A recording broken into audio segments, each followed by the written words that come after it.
जो कुछ भी प्रीशे ने जो वो बारी के साथ किया तो उसके बाद अब बारी जो है ना जी अंदर से मुकम्मल तौर पर टूट चुका है। प्रीशे को मोहब्बत तो है बारी के साथ, सच्ची मोहब्बत करती है और इसने इसके अलावा किसी और के बारे में सोचा तक नहीं है।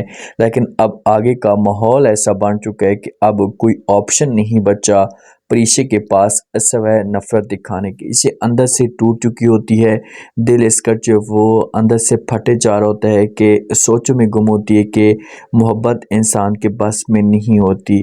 मोहब्बत अमीरी या गरीबी नहीं देखती, बस हो जाती है जब भी किसी के साथ हो।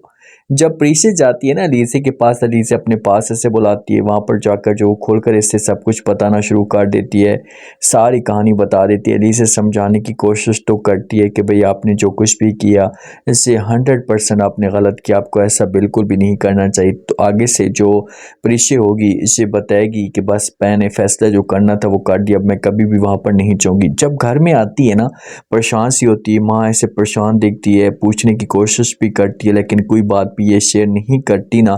तो उसके बाद यही बात जो वो ये अपनी सास के साथ शेयर करती कि जब से प्रीशे अलीसे के घर से होकर आई है तो उसके बाद परेशान सी है। तो आगे से दादू भी कहती कि हाँ मुझे भी ऐसा लग रहा है, मैंने भी ये सब कुछ नोट किया है। अच्छा तुम ये बता रही थी, तुम ये कह रही थी कि रुखसाना की तरफ से रिश्ता आया था प्रीशे के लिए, तो अब ये लोग जो है ना प्रीशे की शादी के बारे में सोचना शुरू कर देंगे और प्रीशे जो होगी इसे फिर बोल देगी कि भाई ठीक है मैं भी शादी करने के लिए तैयार हूँ, क्योंकि इस वक्त माहौल ऐसा बना हुआ। अब बारी को दुख होता है और बारी जो वो सारा कसूरवार जो है वो डाल देता है प्रीशे के ऊपर कि भाई प्रीशे ने ये सब कुछ किया है। हालांकि जब वो बारी को इस बात का नहीं पता कि भाई इसका वालिद क्या चाहता है और उसने क्या माहौल बनाया हुआ है। प्रीशे इस बात का लिहाज कर रही है कि इसने बारी के सामने जो है वो उसके वालिद की असलियत नहीं खोली और वो जो बातों को इसने दबा कर रखा है। अब बारी जब भी देखता है बारिश का मौसम या बारिश का समा तो इसके जहन में प्रीशे होती है, हर वक्त इसी के बारे में जो वो सोचता रहता है, तो ख्वाबों में भी आ जाती है। जो मेडूसा होती है ना इसका ये अपने घर के ऊपर अपने बच्चों के ऊपर तो बिल्कुल भी फोकस नहीं करती, हर वक्त जो वो गलत सोचती रहती है। अब प्रीशे ने जॉब छोड़ी है तो रीज़न भी मालूम करने की कोशिश कर रही है। दूसरे नंबर पे इसको टेंशन भी है कि भाई अगर इसने जो वो जॉब छोड़ी तो हमारा जो सर्किट है इससे सारा का सारा आलम साहब के ऊपर आ जाएगा, तो फिर से माहौल ख़राब हो जाएगा। तो इसी वजह से आलम के साथ ये बात करती है ना, तो आलम जो तक खुल कर जो वो नफ़रत करता है या गुस्सा दिखाता है कि भाई आप अपने बच्चों के ऊपर फोकस करती ना तो आज ये दिन ना देखना पड़ता और काशिफ जो वो टेस्ट से फेल ना होता।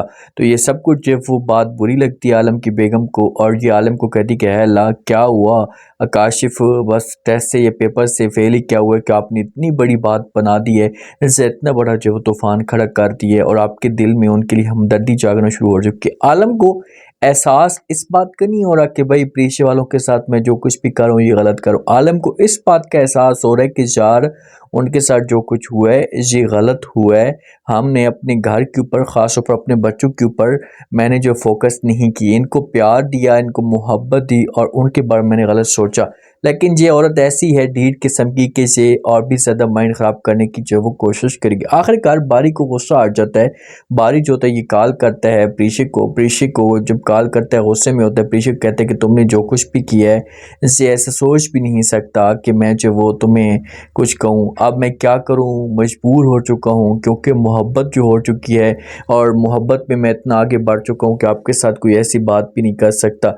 तो आंखों के अंदर प्रीशे की आंखों के अंदर आंसू होते हैं 100%, क्योंकि वो तो मोहब्बत करती है और सच्ची मोहब्बत करती है। तो इसी वजह से वो खामोशी के साथ कुछ भी नहीं कहेगी, ऐसा की बातें जो वो बर्दाश्त करती रहेगी। आएगी अली से समझाने की कोशिश करेगी प्रीशे को भी कि तुम गलत कर रही हो तो वापस जाओ, तुम्हें जाना होगा अगर तुम चाहती हो कि ये सब कुछ ठीक हो जाए। तो अब क्या ऑप्शन बचा है प्रीशे के पास?